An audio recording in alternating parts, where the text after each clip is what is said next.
이번에 함께 나눌 주제는 전도를 꼭 해야 되냐라는 질문에 답하는 그런 이야기를 함께 나누고 싶습니다. 청년들은 전도를 하자 그러면 참 많은 부담감을 갖습니다. 특별히 저도 전도를 하기 위해서 많은 캠페인도 해보고 또 무브먼트도 일으켜보고 또 전도를 좀 하고 원하는 사람들 중심으로 뭐 지하철 전도나 또 뭐 역에서 하는 전도나 또 이렇게 중심에 있는 한 상가를 통해서 전도하기도 하고 여러 가지 해봤던 적이 있습니다.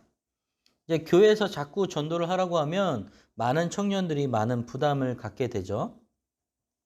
그래서 정말 우리가 무조건 데려오라고 하니 마음이 무거울 수가 있어요.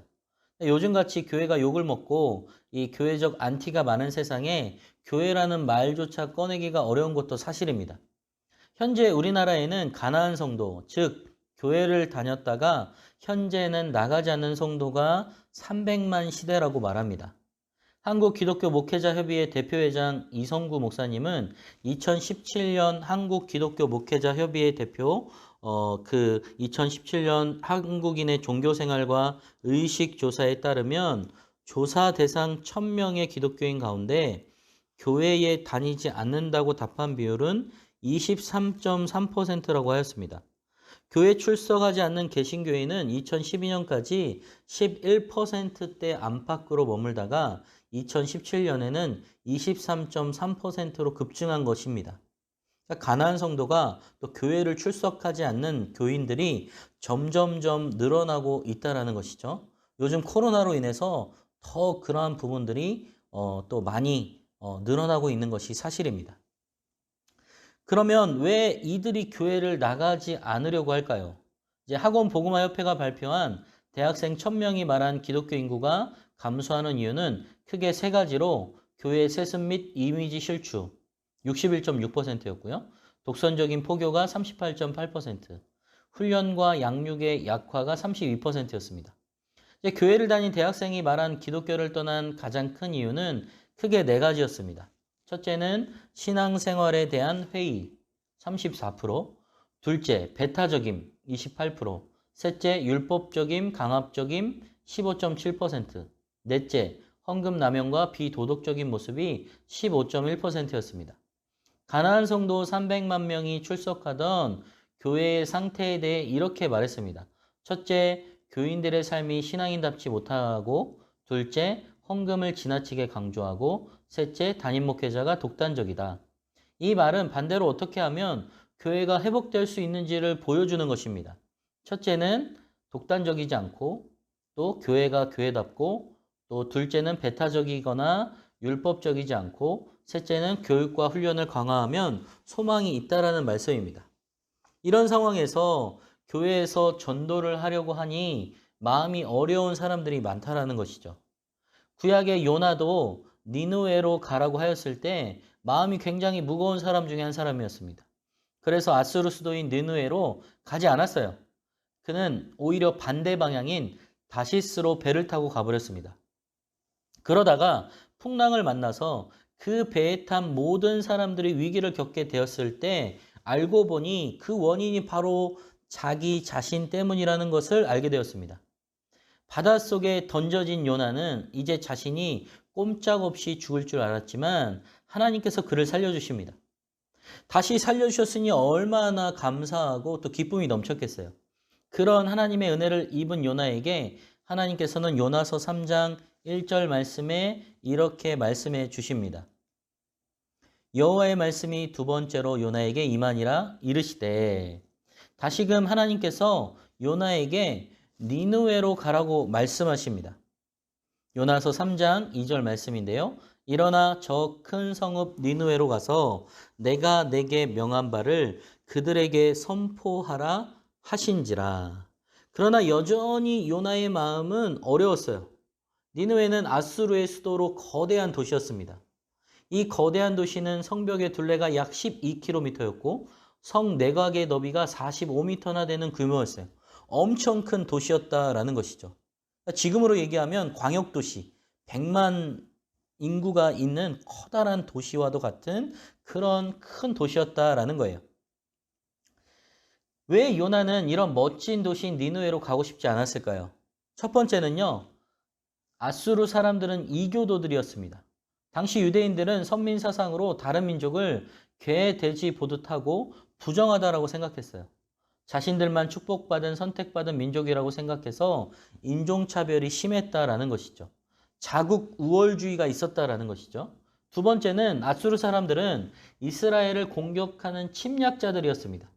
아수르가 이스라엘을 처음 침공한 때는 요나 시대 때보다 거의 100년 전쯤이었습니다. 그러니까 BC 한 850년대 정도였던 것 같아요. 이 살마네셀 3세가 하마스로 진군하여 다메섹을 비롯해 이스라엘까지 침공하려고 했을 때 아하방이 연합군으로 참여하여서 살마네셀을 격퇴시킨 일이 아수르와의 첫 번째 싸움이었습니다. 그 후 842년 살마네셀의 재침공으로 인해서 이스라엘은 아수르의 조공을 바치기 시작했어요. 단순 조공만이 아니라 고대에는 여자들도 바쳤습니다. 치욕과 굴욕적인 삶을 살아야 했어요. 소위 말해 우리가 가장 치욕적인 삶을 겪었던 우리나라의 역경의 시대가 언제죠? 바로 일제치하의 시대였어요. 그때의 문제, 예를 들면 위안부 문제가 아직까지도 힘들고 어려운 것은 정말 그 만행을 저질렀던 일본이 우리나라를 향해 진심 어린 사과와 제대로 된 그 보상을 하고 있지 않기 때문이죠. 이때도 그랬다라는 거예요. 처참하게도 이스라엘은 BC 745년 아수르에 의해서 북이스라엘이 점령당했습니다. 살마네셀 4세 이에 멸망당하게 되었어요. 그런 역사적 상황 속에서 아수르에게 가서 복음을 전한다는 것은 마음에 쉽게 허용되지 않았다라는 것이죠.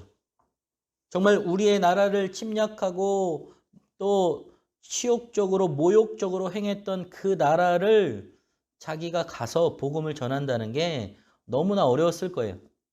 세 번째는 아수르 니느웨의 회복은 이스라엘의 패망을 의미했습니다. 아수르의 부흥은 이스라엘의 패망과 직결되는 문제였습니다. 루터는 요나서 주석에 말하기를 율법도 예배도 선지자도 없는 원수국가인 아수르 제국에 하나님의 용서의 은총을 전하는 것보다 요나는 죽기를 택했을 것이다 라고 말합니다. 무슨 말이냐면 요나는 죽기보다 싫었다라는 거예요. 가고 싶지 않았다라는 거죠. 그래서 요나는 니느웨가 큰 성이라 사흘 동안 걸어야 하는 도시를 그냥 하루 동안만 다니며 외쳤습니다. 요나서 3장 4절 말씀에 요나가 그 성읍에 들어가서 하루 동안 다니며 외쳐 이르되 40일이 지나면 니느웨가 무너지리라 하였더라.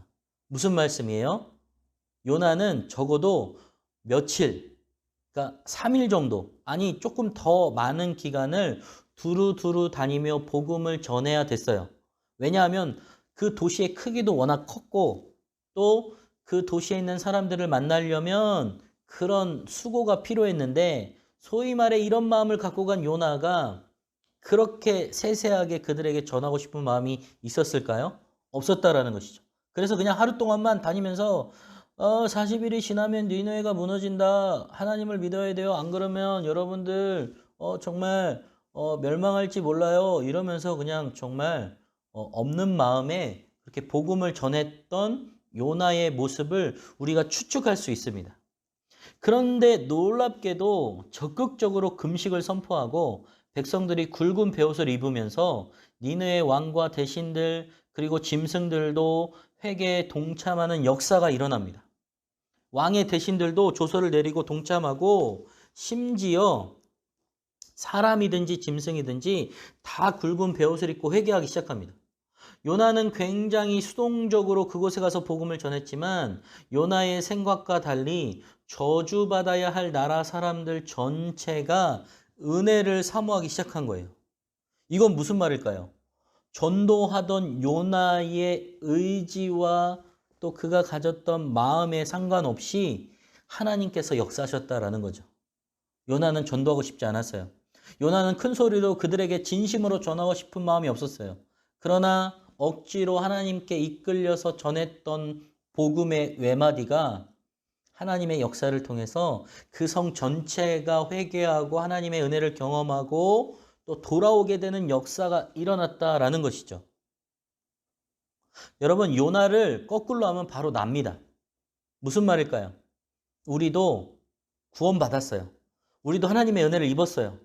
그런데 그 은혜 받은 것을 혹시 나만 누리려고 하는 마음의 어떤 그 정말 고질적인 이기심은 없는지 바로 요나를 거꾸로 해보면 그게 바로 나요라는 것이죠. 요나처럼 우리도 편견과 불편한 마음을 가지고 복음을 적극적으로 나누지 않고 살 수 있어요. 저 사람은 복음을 받아들이지 않겠지. 저 사람은 복음이 필요 없을 거야. 저 사람이 교회에 오는 것은 교회에 도움이 되지 않겠지. 이런 나의 생각과 판단으로 정말 복음이 필요한 사람이 진정한 하나님의 축복을 누리지 못할 수도 있습니다. 제가 과거에 이 청년부 시절에 그러니까 소위 말해 우리가 요즘 하고 있었던 이웃 초청 잔치, 새생명 축제를 했던 적이 있습니다. 그런데 청년들과 함께 정말 우리만의 초청 예배를 한번 드려보자라고 해서 한 예배를 기획하게 되었어요. 카페를 빌리고 그 카페에서 정말 우리가 준비한 공연과 또 뭐 제가 설교하지 않고 정말 하나님의 은혜를 깊이 경험한 청년 한 명이 나와서 간증을 하고 또 그 만난 하나님을 소개하고 또 함께 또 나누는 시간들 그런 것들을 우리의 손으로 다 이렇게 하나 이렇게 만들었습니다. 그래서 이제 당일날 이제 그 사람들이 오기만을 바라면서 초청장도 만들고 또 문자도 보내고 또 막 여러 일들을 했어요. 그런데 정말 우리가 정말 최선을 다했고 우리가 애써서 했지만 그 안에는 사실은 그냥 교회에서 하나보다라고 생각하면서 그냥 따라와서 그냥 했던 청년들도 꽤 있었어요. 그런데 정말 놀라운 사실은 우리가 그렇게 애쓰고 또 때로는 그 안에 원하지 않는 사람도 같이 함께 했지만 그때 왔던 6명의 초청자 중에 정말 6명 모두가 하나님을 만나고 또 지금 신앙생활을 잘하며 또 하나님의 나라와 영광을 위하여 섬기는 청년들이 나타나게 되었다라는 것이죠. 저는 이것을 요나와 똑같은 상황이라고 말씀드리고 싶어요. 요나는 그런 마음이 없었어요. 그들이 돌아올 것이라는 어떤 기대, 그들이 하나님의 은혜를 입을 것이라는 기대, 또 전도하고 싶은 마음 없었어요. 그러나 하나님의 이끌리심과 하나님의 도우심을 받아 니느웨로 가서 복음을 전했는데 그의 의지와 그의 능력과 그의 상황과는 상관없이 하나님께서는 놀라운 복음의 역사를 일으키십니다. 마찬가지예요. 우리도 전도할 수 있는 능력, 또 우리가 할 수 있는 능력 제한적이고 또 매우 부족하고 때로는 우리의 마음이 잘 통하지 않을 때도 있어요. 그러나 우리가 복음을 모르고 살다가 이렇게 축복받게 된 자임을 꼭 기억해야 합니다. 한 영혼이 회복되고 가정이 회복받고 사회가 거룩해지도록 해야 돼요. 복음만이 개인의 나라를 건강하게 세울 수 있어요. 우리의 생명은 영원하지 않습니다. 그리고 죽음 뒤에는 분명한 심판이 있습니다. 히브리서의 저자는 한 번 죽는 것은 사람에게 정해진 것이요 그 후에는 심판이 있다라고 말합니다.